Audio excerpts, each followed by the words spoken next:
Just ahead on CTV News. Collapsed houses, trees in the road, neighbors in the hospital. I've got coverage of last night's storms coming up on CTV News. From ATMs to retail theft, a Maryland congressman stops in Oxon Hill to talk about what he's doing to reduce crime. And Byron Scott will have that story coming up. And veterans gather in France for the 80th anniversary of D-Day. We bow our heads to remember the more than 9,000 U.S. and Allied soldiers killed or wounded on D-Day by Hitler's forces. Those stories plus sports, CTV News starts now.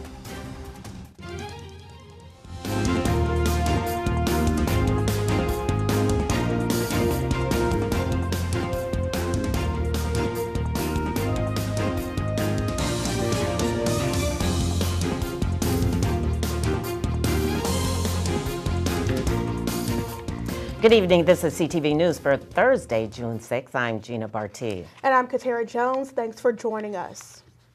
Down wires, trees uprooted, and roofs caved in. That's the scene where crews and residents are picking up the pieces after violent storms last night. Our Mariah Jalad is in Gaithersburg with coverage. Cleanup is underway here in Montgomery County, where last night 2 tornadoes blew through, leaving behind downed trees and millions of dollars in damages to homes. I mean, we've never really had a tornado like this as long as I've lived. I went in my basement with my parents and stuff, but I wasn't that worried. I think it hit here worse than it hit me. One tornado moved right through Gaithersburg, where here on Peony Drive, a tree collapsed this house and trapped a family of 5 inside, leaving them all injured and now in the hospital. County officials say emergency services received more than 100 calls during the height of the storm for injuries, collapsed structures, and more. Officials say one tornado touched down in Poolsville and Germantown, while the other moved from Gaithersburg into Olney and Brookville. But it's possible more than those 2 touched down in other parts of the area. Now, the cleanup process will also be dangerous, with downed wires and other safety threats all over these scenes, and it's not clear how long the cleanup will take. From Gaithersburg, Mariah Jalad, CTV News. PG&E says around 11,000 people were impacted by power outages due to yesterday's storm.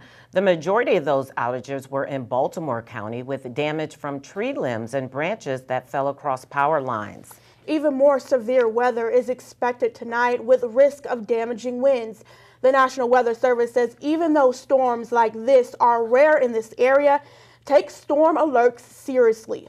During tornado warnings, take shelter by getting to a low-level interior room like a basement, closet, or bathroom without windows. Anne Arundel County has new sensors that will help track rising floodwaters. The devices are called the Maryland HydroNet Network sensors. The tools were installed by the University of Maryland and its partner, the Resilience Authority, at the Annapolis City Dock yesterday. The sensors will allow officials to get real-time data on water levels at the dock, which is known to flood frequently. Other jurisdictions that are expected to get the devices are Charles County, Baltimore City, and the Eastern Shore. Well, it was 80 years ago today, on June 6, 1944, when the Allies launched Operation Overlord, or D-Day, the largest amphibious invasion in history. This monumental operation led to the long-awaited liberation of Nazi-occupied Europe. D-Day saw 10,000 Allied casualties, including 6,000 Americans killed, wounded, or missing. Years later, we thank the young Americans who took the beaches, who helped liberate France, and who helped free this continent from Nazi tyranny. We thank every Allied warrior who fought for freedom on June 6, 1944. Here, we prove the forces of liberty are stronger than the forces of conquest. Here we proved that the ideals of our democracy are stronger than any army or combination of armies in the entire world. We proved something else here as well, the unbreakable unity of the Allies. Victory over Hitler came at a high cost, with over 500,000 Americans dying between D-Day and Victory in Europe Day on May 8, 1945. Police are still searching for information regarding the death of 20-year-old Naya Hairston, who was found shot in her car off I-495 near Landover Road last month. Police found Hairston's car in a ditch when they arrived on the scene, having to break a window to retrieve her from the vehicle. Hairston was a hairstylist and worked for UPS. Law enforcement and Hairston's family hopes the reward will motivate someone to start talking. They murdered her. They took Naya from us, especially her mom and her sister and her dad, because she was so close to them, so close.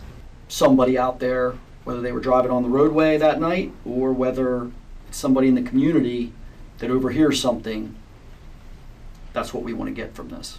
Somebody saw something, somebody knows something, and someone has heard something.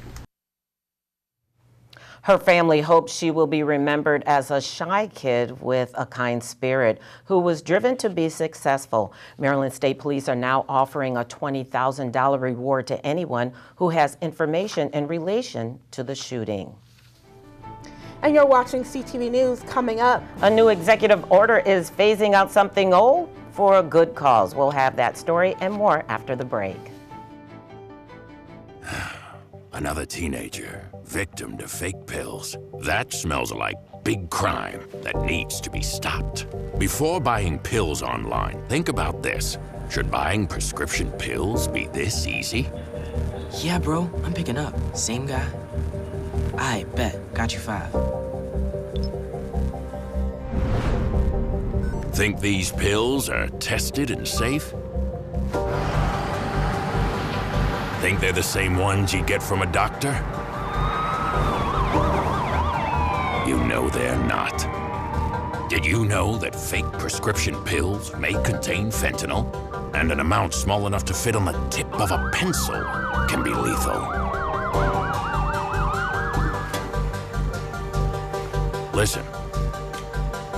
Before buying pills from social media, think again. Learn more at mcgruffpsa.org and go for real. welcome back. A board approves a multi-million-dollar contract to a new pretrial detention medical and mental health services company. The Board of Public Works voted unanimously to approve a $724 million contract for Centurion of Maryland yesterday. The 5-year contract also includes a 2-year renewal deal option. Yes Care originally provided services for people awaiting trial and inmates in state prisons. However, reports indicate that the state was not happy with the quality of care the company was providing. Bigger class sizes are coming to Montgomery County schools as the result of a $30 million shortfall. School officials sent out an email to families this week indicating class sizes will increase by 1 student across all grades this fall. The teachers union says the announcement has created a lot of anxiety and some resentment on the part of teachers. Interim Superintendent Monique Felder said 21 Central Service employees will lose their job and that the school system is looking for further reductions among its contractors. School officials say they will continue to press County Council for more funding so it can avoid making the cuts. A recent executive order aimed at making Maryland a clean energy state includes phasing out gas-fired furnaces. As we reported yesterday, the governor signed an executive order that pushes the state in implementing its climate pollution reduction plan. In the plan, the Maryland Department of the Environment will have to phase out installing gas-fired furnaces in homes by 2035. The department will also be required to propose a zero-emissions heating equipment regulation. We are more poised more than ever before and really starting to bring real progress toward securing and sustaining a healthy environment and future for all Marylanders. We're going to reduce greenhouse gas emissions, and we are going to reach the governor's 100% clean energy goal by 2035, but we're going to do it as we usher in a new era for Maryland's economy. Officials say Maryland's pollution reduction plan will create more than 27,000 jobs. Well, crime-fighting efforts took center stage in Oxon Hill this morning as elected leaders, members of law enforcement, and other stakeholders made their case for stronger law enforcement legislation. Byron Scott has our story. And so I decided to support the legislation that we've got pending in Congress right now. Congressman Glenn Ivey at the Rivertown Commons Shopping Center in Oxon Hill to talk about efforts he's put in place to reduce crime. We know that there are police departments here in Maryland where, departments are competing for officers against each other. Ivey talked about 3 bills, including the Recruit and Retain Law, which would provide federal funds to help police departments across the country hire and retain new officers. It was recently signed into law by President Joe Biden. Law enforcement officers are the glue that holds the fabric of our society together. Well, for us, that's exactly the kind of officer I want to draw, a person who views their career like that. Another measure that is yet to pass is the Combating Retail Organized Crime Act.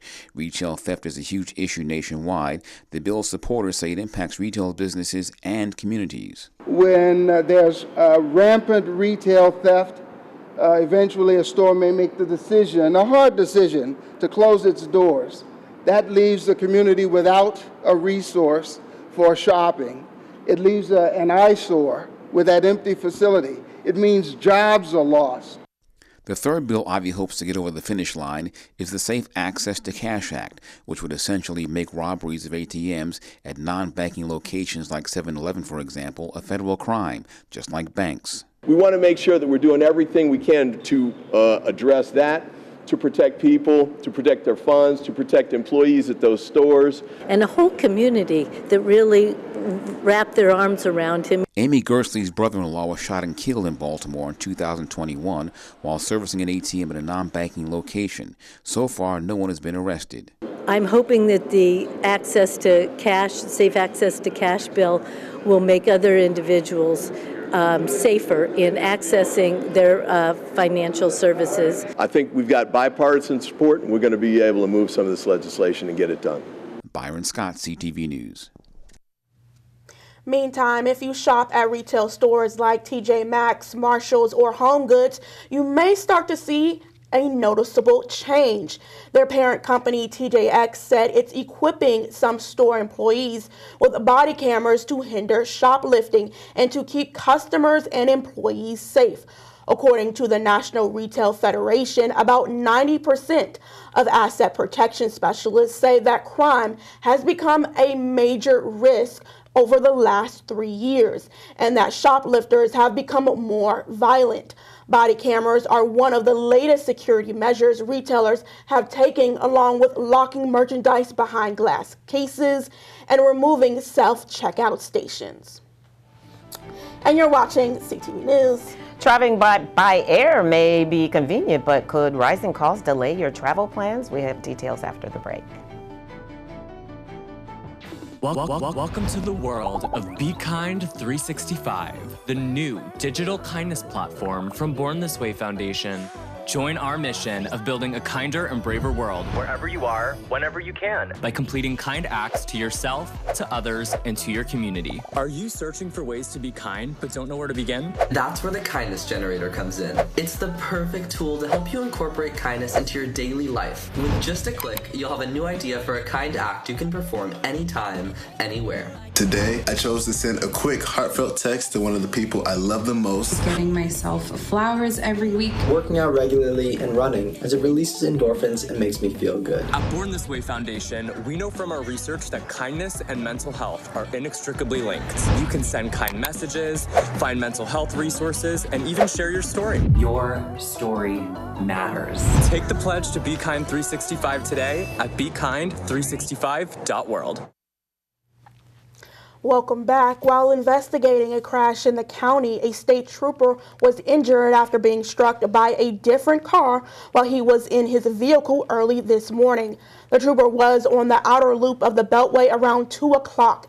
At the time, the trooper, who was in his marked patrol vehicle with the emergency lights on, was struck by another vehicle. and was taken to the hospital. No one else was injured in that crash. State law requires that anyone to move over when approaching emergency law enforcement tow trucks and utility vehicles. Violators could face a $110 fine and 1 point on their license. If the violation causes a crash, the fine jumps to $150, and if there's a death or a serious injury, that fine balloons to $750. Well, if you travel by plane, you may start to notice the cost of airfare rising. According to the International Air Transportation Association, several costs are likely to push ticket prices higher than usual. One reason being worldwide inflation, which has been an ongoing problem since the pandemic started.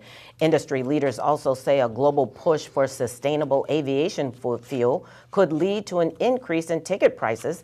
Industry profits are expected to reach $60 billion this year. The Maryland chapter of Concerns of Police Survivors is hosting their 23rd annual Cops Ride event this Sunday in Upper Marlboro. And they are hoping this year will have the biggest turnout yet. The event will feature food catered by Mission Barbecue, a 50-50 raffle, door prizes, a motorcycle competition, and much, much more, all to bring the community together to honor its fallen officers. When a tragic incident happens, when an officer's killed in the line of duty, those family members need support. And it's not just, when it immediately happens, but thereafter. At one point, I think we had about 1,400 participants show up here, and it's a huge event, filling the ball field with motorcycles. And now we invite cars as well. And they come out and have a good time. And once a year, they get together and see friends they haven't seen maybe since the last year. And they're there to support, once again, those survivors of officers who have made the ultimate sacrifice here in the state of Maryland. And our saying is, in Maryland, we take care of our own. Don't go anywhere. Simon Buggs has our Thursday sports page. That's right, and he has some exciting news about the Negro League. What's going on, sports fans? I'm here at Prince George's Stadium, home of the Bowie Bay Sox, where I got the chance to speak to Dwayne Renald Sims, the founder of the Negro League Legends Hall of Fame, about some groundbreaking baseball news. I'll hear more what he had to say in a bit. Stay right there. I promise you, you don't want to miss this. Hi, I'm Gina Torres. Whether I'm working on a TV series or a feature film, my philosophy is be ready, stay ready. So taking care of my health is a must. This includes making sure I know what my LDL-C, or bad cholesterol, level is. I watched my own parents struggle with high cholesterol, a struggle faced by so many Hispanic Americans. We are more likely than others to have dangerous conditions like high LDL cholesterol. And high LDL cholesterol can increase your risk for heart attack and stroke. The good news? You can take steps to lower your LDL-C. Of course, a heart-healthy diet and regular exercise are a great start. But that's not always enough. Talk to your doctor about getting your LDL cholesterol tested and know your number so you can be in control of your health. Check out this website for more information.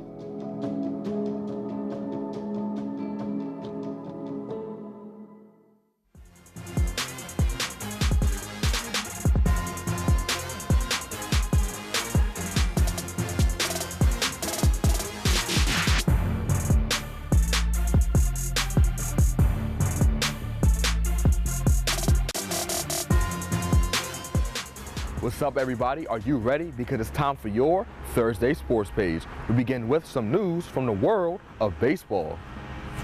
Baseball is a sport that has had many talented players over the years. But although America's pastime has had many gifted athletes since its inception, many of them that were in organizations like the Negro Leagues were left in the dark. But that has changed as the MLB announced recently the inclusion of Negro League stats into their record books. Now Negro League legends like Josh Gibson and Satchel Paige are a part of Major League Baseball history. I got the opportunity to speak to the founder of the Negro League Legends Hall of Fame, Dwayne Renald Sims, about what his reaction was when he heard the news. The first thing I thought about, I met over 75 players, brought them here to the nation's capital, and they would talk about this, and we talked about 23 years ago. That's a long time, and they're not here. So that's really impacted me more than anything, because when I think about it, we do things, but they're gone. We don't do things while they're walking among us. Decisions are not made.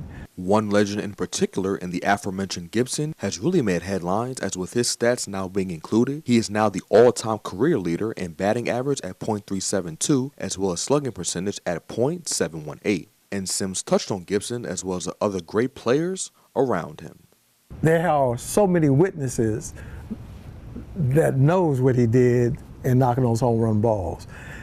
This baseball game, which is the beautiful thing about it, is a person gets better and only as good as the other players around them, because this baseball, I learned, it's a technical game. You know, he played defense and offense, of course, and he played along with Walter Buck Leonard, one of the greatest first basemen, you see. So we're talking about the Bankhead brothers. We're talking about Wilmer Fields, who is a gentleman that I have met. He was a pitcher for the Homestead Grays, and he was the winning pitcher one of the games when he went to Birmingham. Sims also gave his take on why he thinks this is such a big deal, not only for baseball, but for African Americans as well. And I think what this opens up to, we were pretty good in baseball. The stories that I heard that we couldn't compete, now I know. So that's why I look at history changed itself once it's revealed. And then again it took some time to reveal it. It was out there, and I believe there is more. And hopefully this will also ignite more of our kids to play the game, but baseball, Americans' game. Switching gears to the NFL, the Washington Commanders will be looking to return to the postseason again in 2024 after making some nice moves both in the draft and during free agency. Aside from talent, one aspect of the game that will play a huge part in Washington getting back to the playoffs is establishing a winning culture. And tight end Zach Ertz, who signed with the team back in March, expressed what his thoughts on what a winning culture is. Culture is based off how hard you practice, because the only way to get better at football is by playing football, and that's how you practice each and every day. And it's not a one-time thing, it's an everyday thing. It's not just when you're at the facility, it's when you go home, how you take care of your body, how you're recovering, how you're eating.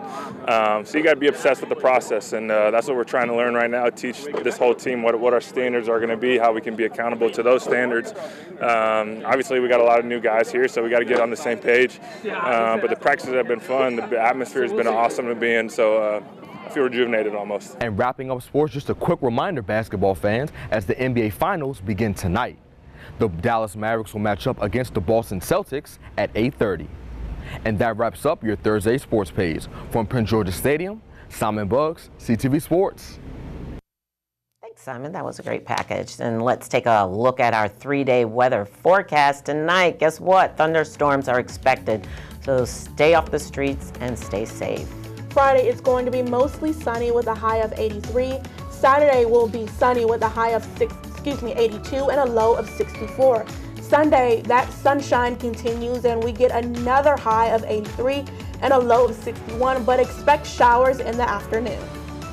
Now let's take a look at our community calendar. Friday night, the county library system is hosting a family game night. Board games will be provided, but feel free to BYOB. That's bring your own board. This event will take place at the Mount Rainier location from 5 p.m. to 6 p.m. For more information, contact the branch manager at 240-455-5451. Yeah, we want to make sure that they get that BYOB clear. Board.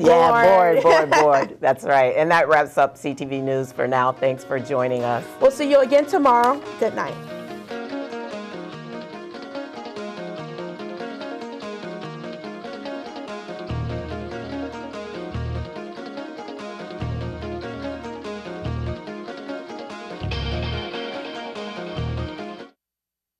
All right, class. What do you want to be when you grow up? For me, it was becoming a Prince George's County police officer. Because to us, it's not just a career. It's a way to serve your community. Help those in need and earn respect. By making a positive difference in people's lives. With so much opportunity to advance and grow. Every day is an adventure. That's why we're all proud to be part of the Prince George's County Police Department. Come be a part of our family.